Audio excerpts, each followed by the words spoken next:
Halo Sobat Ada Jejak Misteri.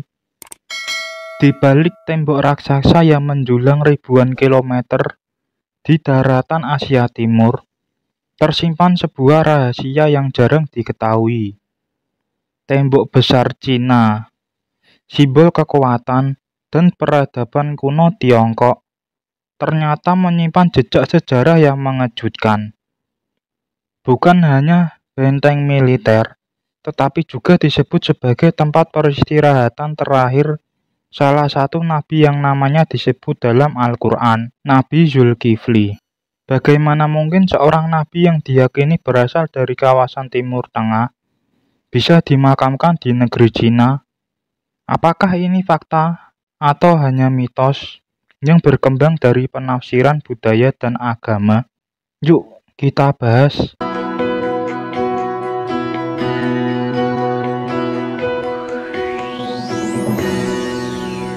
Halo Sobat Ada Jejak Misteri. Di balik tembok raksasa yang menjulang ribuan kilometer di daratan Asia Timur, tersimpan sebuah rahasia yang jarang diketahui. Tembok besar Cina, simbol kekuatan dan peradaban kuno Tiongkok, ternyata menyimpan jejak sejarah yang mengejutkan. Bukan hanya benteng militer, tetapi juga disebut sebagai tempat peristirahatan terakhir salah satu nabi yang namanya disebut dalam Al-Quran, Nabi Zulkifli. Bagaimana mungkin seorang nabi yang diyakini berasal dari kawasan Timur Tengah bisa dimakamkan di negeri Cina? Apakah ini fakta atau hanya mitos yang berkembang dari penafsiran budaya dan agama? Yuk kita bahas.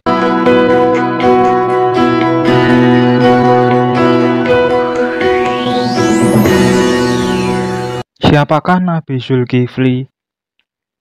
Dalam kitab suci Al-Quran, Nabi Zulkifli disebut dua kali, yaitu dalam surah Al-Anbiya ayat 85 dan surat Sad ayat 48.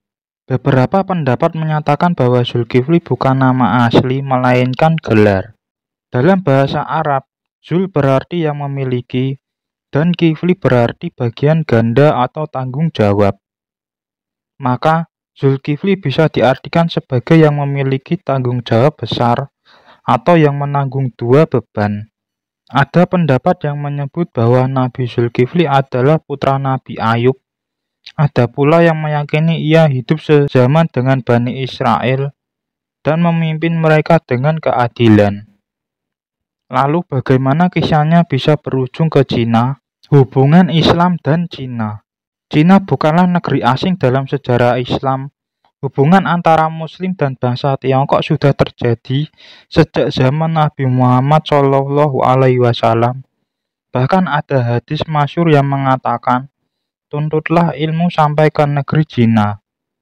Walaupun hadis ini diperdebatkan derajat keasliannya, namun ia mencerminkan betapa pentingnya negeri ini dalam pandangan umat Islam. Pada masa dinasti Tang, tepatnya di abad ke-7 Masehi, banyak saudagar Muslim yang melakukan perjalanan dagang ke Cina melalui jalur sutra.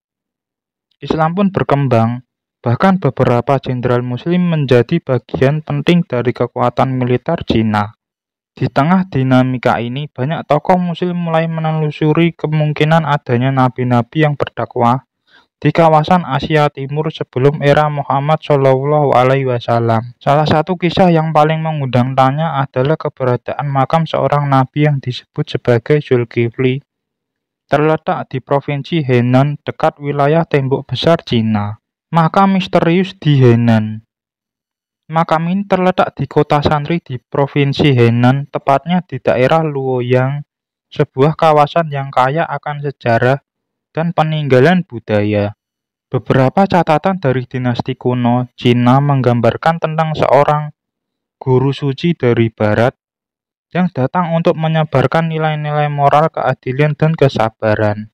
Dalam tradisi Islam Cina, dikenal pula istilah Nabi Kefli, yang oleh sebagian peneliti diyakini merujuk pada Nabi Zulkifli.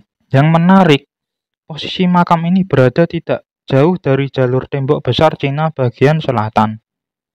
Banyak yang percaya bahwa keberadaan makam tersebut merupakan bukti bahwa sang nabi melakukan perjalanan dakwah hingga ke ujung timur dunia. Pertanyaannya, apakah benar ini makam Nabi Zulkifli? Penelusuran sejarah dan literatur.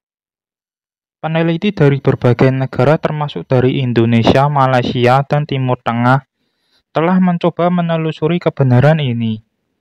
Sayangnya tidak ada bukti arkeologis atau manuskrip kuno yang secara eksplisit menyebut nama Zulkifli dalam tulisan Arab kuno yang ditemukan di makam tersebut.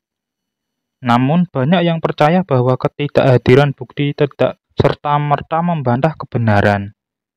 Beberapa pendapat menyatakan bahwa Nabi Zulkifli sebenarnya adalah sosok yang dikenal dalam Yahudi dan Kristen sebagai Nabi Ezekiel.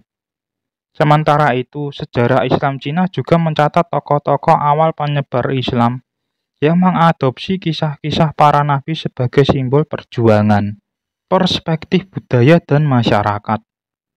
Bagi masyarakat Muslim di Henan, keberadaan makam ini bukan sekedar situs sejarah, melainkan bagian dari identitas mereka.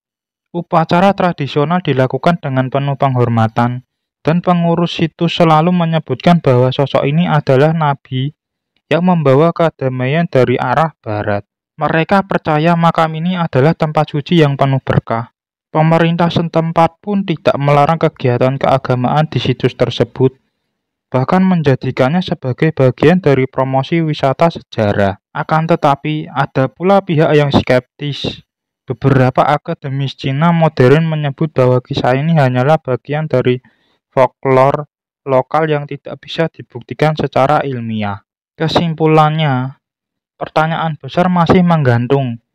Benarkah Nabi Zulkifli dimakamkan di dekat tembok besar Cina? Tidak ada jawaban pasti. Di satu sisi tidak ada bukti konkret yang mengkonfirmasi klaim ini. Kita hidup di era di mana kebenaran sejarah bukan hanya dibuktikan lewat arkeologi dan dokumen, tapi juga lewat narasi budaya dan keyakinan masyarakat. Namun satu hal yang pasti, kisah ini menunjukkan betapa luasnya pengaruh nilai-nilai kenabian yang mampu menembus batas wilayah, budaya, dan zaman.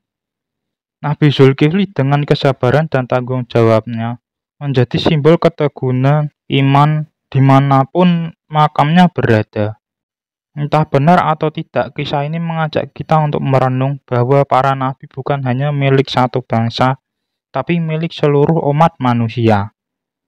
Jika kalian suka dengan video ini, jangan lupa like, komen, subscribe, dan aktifkan lonceng notifikasinya agar kalian tidak ketinggalan video-video terbaru dari channel Ada Jejak Misteri. Sampai jumpa di video berikutnya. See you next time.